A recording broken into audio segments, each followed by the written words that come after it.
Notre présentation ne sera pas tout à fait de type conférence traditionnelle, parce que nous en sommes encore au premier balbutiement de ce projet-là, qui est une exposition, qui est une intention. Donc, je vais vous présenter l'événement et la chère collègue Sylvie va compléter sur un aspect particulier.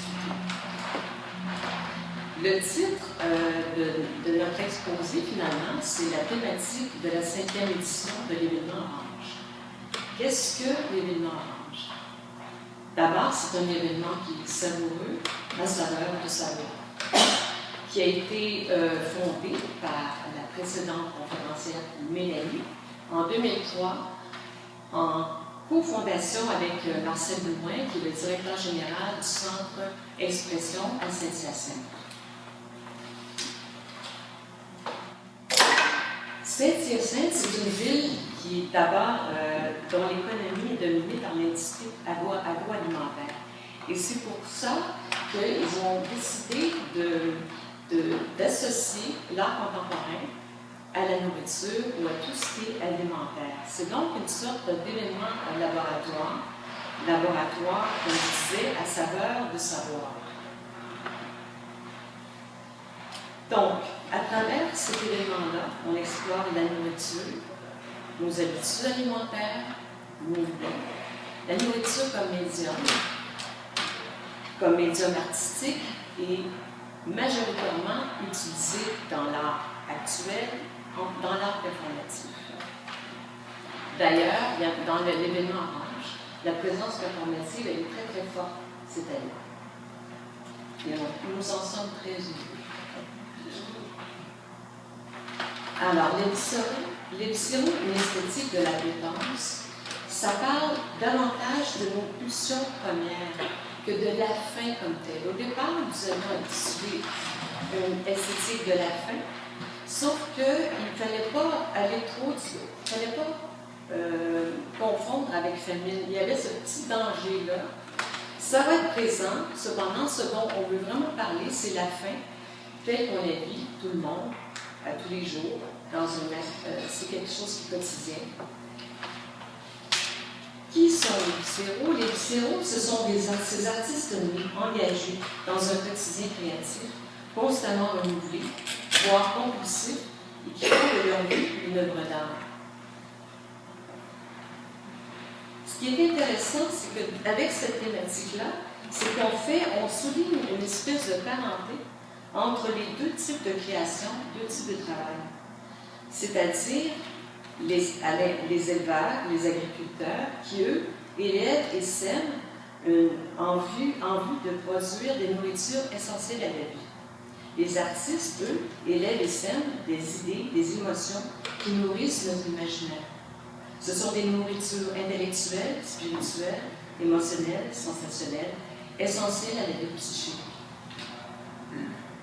Les viscéraux, c'est aussi une trentaine d'artistes dont les œuvres vont se déployer dans la ville de Saint-Hyacinthe et dans le comté de Kamouraska. Au Centre d'art de Kamouraska, il aura lieu un duo qui va s'intituler Les yeux dans l'eau, où sera exploitée la pêche comme acte poétique, mais la pêche comme acte de survivance. Au musée François Pilote, à la Pocatière, ce sera un autre duo qui va s'intituler Transfusion, où on va parler de la transmission des liquides corporels, la transmission du sang, le temps, la temporalité.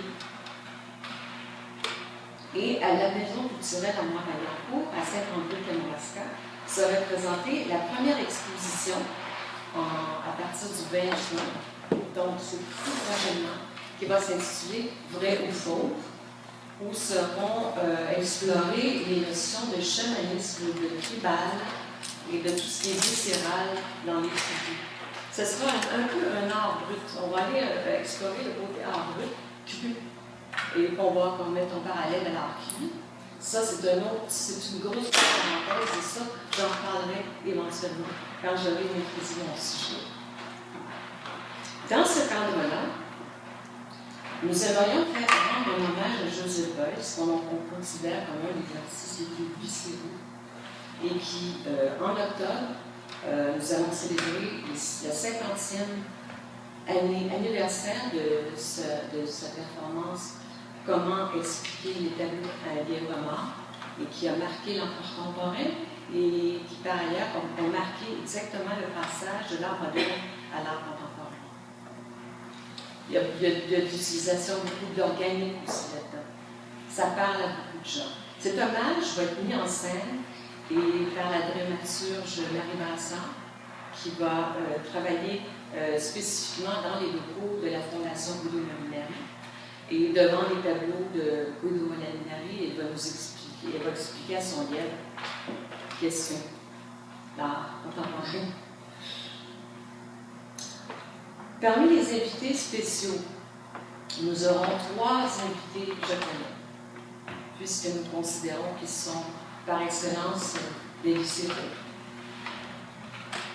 Et nous allons avoir Massimo Lerena qui va produire une œuvre immersive occupant l'entièreté de l'espace du centre Expression à Saint-Hyacinthe. Ce sera une œuvre généreuse, accueillante, participative. Les gens vont être invités à déguster avec Massimo, à créer avec Massimo. Et celui-là, c'est à partir du 12 décembre. Donc, en fait, l'inauguration de l'événement, c'est le 12 septembre, jusqu'au 25 octobre.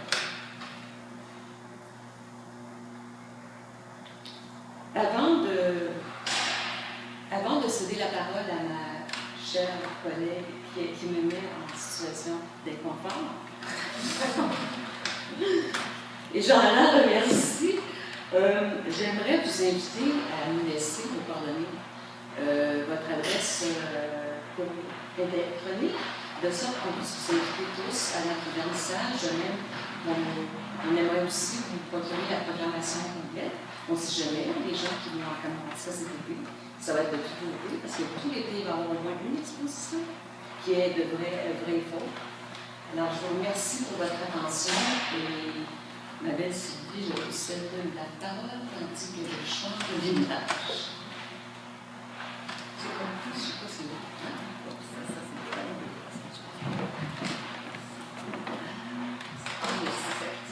oui, c'est bien, c'est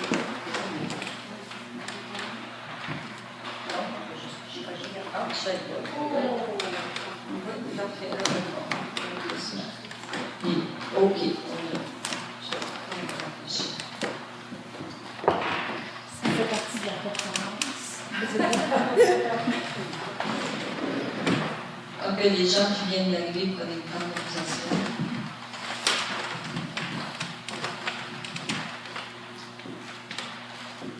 C'est pas rien la nourriture.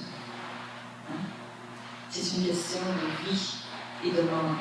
C'est une question de donner et de recevoir. C'est une question intime.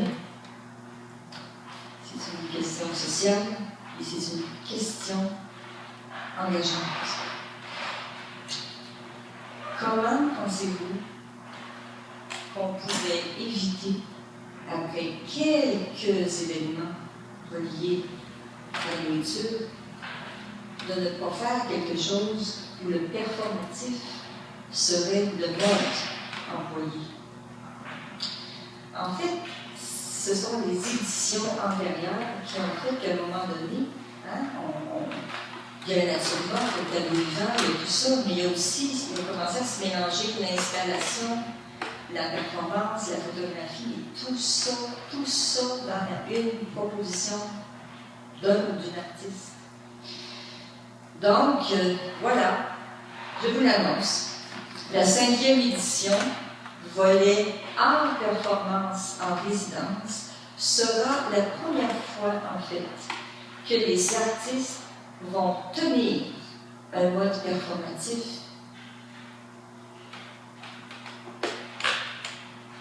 dans le temps. Alors, quand on tient quelque chose dans le temps, il faut savoir faire la bonne action au bon moment. Et c'est ce qui va se passer. Donc, ça va être des modes performatifs, mais des modes performatifs qui ne sont pas reliés à la représentation.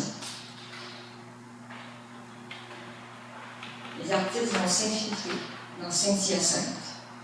Donc, ils vont assurer une présence de 5 jours dans la ville. Alors, la base de ça, c'est qu'ils vont créer des ponts. Ils vont créer des ponts entre l'art et la vie. Ils vont créer des ponts entre la nourriture comme sujet et la nourriture comme objet. Donc, ils vont être en situation, dans un performatif de nécessité, à même le contexte, ils vont avoir comme objet transactionnel la nourriture. Ça promet. Donc, j'ai pensé à des propositions qui allaient être publiques et d'autres qui allaient être privées. Donc, 4 performeurs pour la version Saint-Hyacinthe, du public au privé, bien sûr. Encore une fois, on ne pourrait pas tellement ne pas faire cette voie-là, si vous voulez, prendre cette voie-là. Quand on fait des ponts, on prend des voies qui sont de l'intime à l'universel et tout ça. On est dans des grandes polarités. 4 performeurs. Éric Labusseur. Éric Labusseur qui sera habillé en capitaine Midas. Vous n'aurez aucune diapo.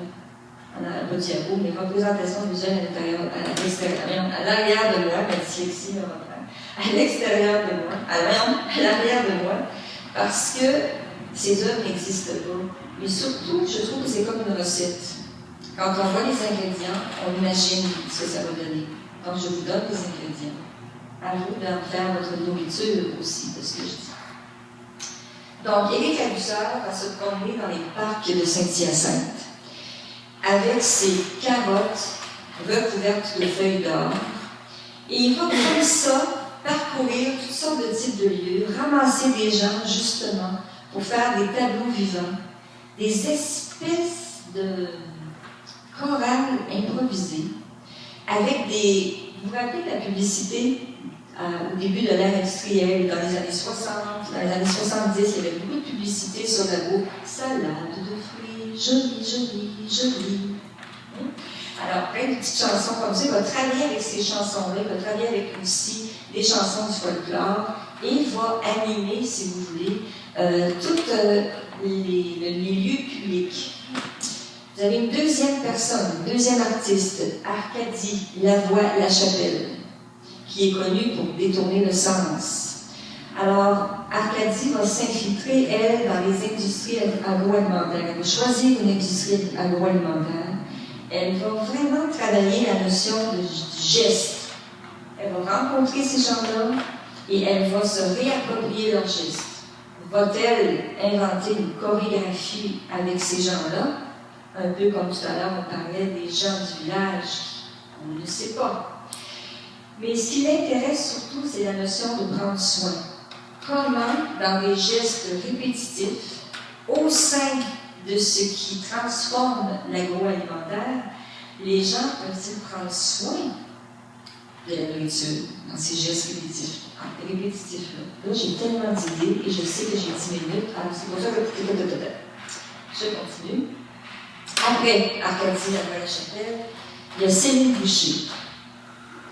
On pense que c'est simple, choisir un aliment, je ne sais pas combien de temps ça vous prend, choisir quelque chose dans une épicerie ou un magasin naturel ou peu importe. Alors, Céline Boucher, elle a une hypothèse. Elle a une hypothèse que bien manger, elle a une hypothèse aussi de manger en harmonie avec l'environnement, mais peut-être pas la pulsion de base pour choisir un aliment.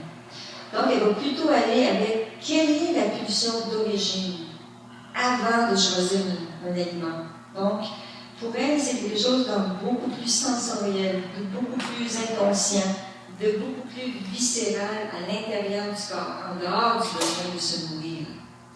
Donc, elle va rencontrer des gens qui vont justement aller magasiner pour acheter leurs choses. Elle va aussi entretenir des conversations avec des marchands de viande, autant que d'aliments plus reliés au végétarisme, à d'autres formes maintenant que nous connaissons d'alimentation.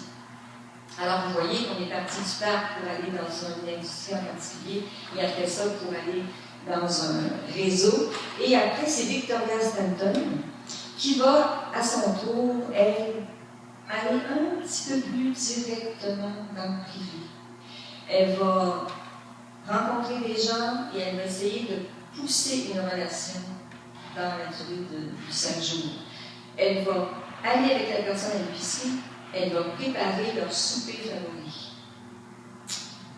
Quelle est l'aura d'hospitalité qui accompagne la bouffe? Est-ce possible d'être dans une hospitalité ressentie, une hospitalité sans jugement, avec quelqu'un que l'on ne connaît pas? Donc, c'est un peu ce que nous allons faire. Ensuite, bien sûr, il y a l'Abocatière. À l'Abocatière, 4 autres artistes. Alors, 4 artistes, cette fois-ci, qui ne seront pas dans des pratiques comme je viens de l'expliquer, mais plutôt des déambulations. On est dans un village où il se passe quelque chose. Les artistes vont s'investir les 4 dans une procession. En un deuxième temps, chaque artiste va proposer une situation. Alors, vous avez en premier Caroline Boileau, qui est présentement dans la salle, et Caroline va être au cœur d'une sculpture portable qui, en fait, est un aveuglement relié à l'alimentation. Je ne la dis pas c'est quoi, je ne dis pas c'est quoi. Et elle va se promener avec ça, elle va recueillir aussi, d'une certaine façon, quelles sont les façons de prendre soin avec la nourriture. Alors, elle va associer un objet relié à la guérison à un légume, et ça va être la base, ça va être 2 motifs de base pour la conversation. Ensuite, vous allez avoir Julie Lassonde, qui, elle, va enregistrer des gens qui vont parler d'alimentation. Elle va mettre ça ensemble avec des bruits reliés à l'alimentation. Vous savez, quand vous faites bouillir de l'eau, quand j'ai coupé tout à l'heure, il y avait des sons, elle va mettre ça ensemble et elle va proposer le lendemain une performance avec ça. Vous avez, j'allais dire Michel Léon, parce que c'est sa mère, excusez-moi, Para et Morissette, qui vont vraiment, elle, travailler avec un logiciel de reconnaissance de mouvement relié à des images, et elle va proposer, je dirais, toute une symphonie corps, image, son, mais ça va être les sons de cuit et cru. Ensuite, il y a Nicole Panton qui va proposer une soupe. Une soupe humanitaire. Une soupe à base de mots. Donc, il va y avoir tout un dispositif pour ça dans le village. Donc, vous avez en gros le volet art, performance en résidence à Saint-Hyacinthe et le volet déambulation à la Bocatière. Donc, on a une pratique collective basée sur l'art infiltrant, vécue vraiment en ayant comme stratégie de base, des stratégies d'intervention, des stratégies de proximité, des stratégies d'existence, pour créer une communauté momentanée et une communauté. Oups, c'est une question de visuel. Je continue. Alors, pour créer une communauté momentanée, mais une communauté sensible à la viscéralité contenue dans toutes les formes de nourriture qui existent dans le corps, le temps et l'espace.